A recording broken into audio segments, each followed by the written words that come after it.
नमस्कार शेतकरी बांधवांनो, ज्ञानगंगा चॅनलमध्ये आपले मनापासून स्वागत आहे. राज्य सरकारच्या अहिल्यादेवी होळकर कर्जमाफी योजनेतील पात्र लाभार्थी शेतकऱ्यांची पहिली यादी जाहीर झाल्यानंतर तिच्यावर प्रश्नचिन्ह उपस्थित करण्यात आले आहेत. काही शेतकऱ्यांनी लाभार्थी यादीतील कर्जाच्या रकमेमध्ये तफावत असल्याचा आरोप केला आहे. शेतकऱ्यांच्या म्हणण्यानुसार लाभार्थी यादीत त्यांच्या नावासमोर दर्शविण्यात आलेली कर्जाची रक्कम प्रत्यक्ष बँकेतील थकबाकीपेक्षा कमी आहे.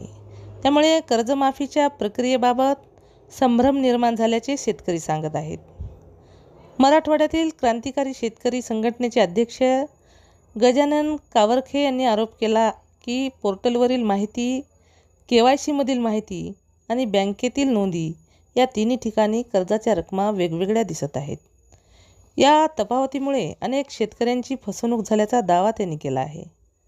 जिल्हा उपनिबंधकांना निवेदन देताना कावरके यांनी पोर्टल, KYC आणि बँकेतील नोंदीमधील तफावत तातडीने दूर करण्याची मागणी केली आहे.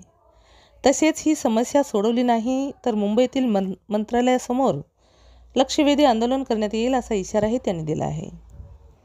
दरम्यान शेतकरी नेते रविकांत तुपकर यांनी नियमित कर्ज फेड करणाऱ्या शेतकऱ्यासाठी जाहीर करण्यात आलेले 50,000 रुपयांचे प्रोत्साहन अनुदान अपुरे असल्याचे म्हटले आहे. हे अनुदान वाढवून 2 लाख रुपये करण्यात यावे अशी त्यांची मागणी आहे. राज्यव्यापी दौऱ्यादरम्यान शेतकऱ्यांच्या बैठकीत बोलताना तुपकर यांनी सांगितले की सरकारने ही मागणी मान्य केली नाही तर नियमित कर्जफेड करणाऱ्या शेतकऱ्यांना सोबत घेऊन राज्यभर पुन्हा आंदोलन उभारण्यात येईल. तसेच कर्जमाफीपासून वंचित राहिलेल्या शेतकऱ्यांना न्याय देण्याबरोबरच गैरप्रकार करणाऱ्या संबंधित बँक अधिकाऱ्यावर कारवाई करण्याची त्यांनी मागणी केली आहे. जर तुम्हाला शेतीविषयी अशीच नवनवीन माहिती जाणून घ्यायची असेल तर आमच्या चॅनलला सबस्क्राईब करा.